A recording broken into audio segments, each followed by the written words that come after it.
future and the generations to come. I stand here in hope and gratitude for the opportunity to second generation nuclear test survivor. We hope that in this new treaty, governments will at last make reparation for the harm inflicted. I thank my wonderful team back home. Without you all, Now, how come 77 years after the first commitment, 1945, and how many years after the NPT was established?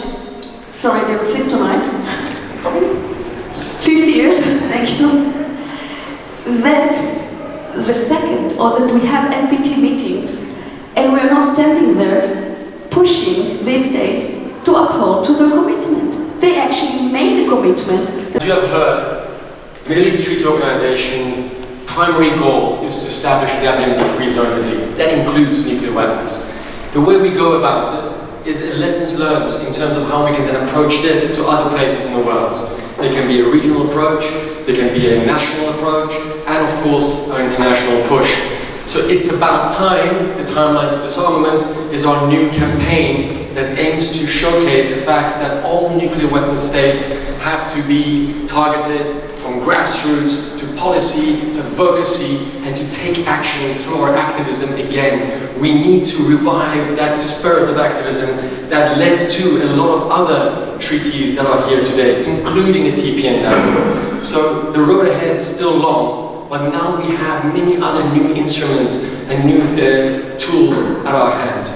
One of them, like when it comes to the Middle East Treaty Organization, is our draft treaty process. I just want to touch on some of the activities that we do so that you have a better understanding how are we going about this in one of the most volatile regions in the world, where there is tensions between Iran and Israel, where there is development of other nuclear programs across the region, may that be in Jordan, Egypt, Saudi Arabia and United Arab Emirates, not to mention the advanced program in Iran and Israel's nuclear weapons program in Arsenal.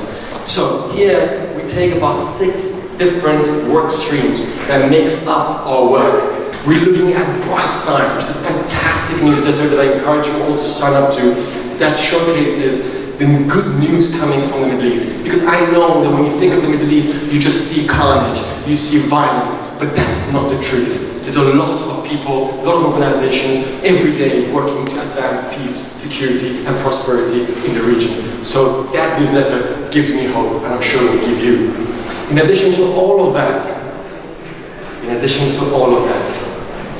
our grand vision ahead is not just a WMD-free zone in the Middle East. This is the start. We believe that if there is consensus and improvement and movement on such a difficult security matter, it definitely will open up as a gateway to discuss other pressing issues facing the region. Ultimately, we hope that we can create a Middle East Union, or the basis of it, shaped off exactly like the European Union. I think if I talk about it, I cry even now, was in Yad Vashem when we had a meeting between Hibakusha and Holocaust survivors for the media. The way that they talked to each other, and remember, Japanese were with Germany then, and the Holocaust survivors and the Hibakusha, they were all the same age.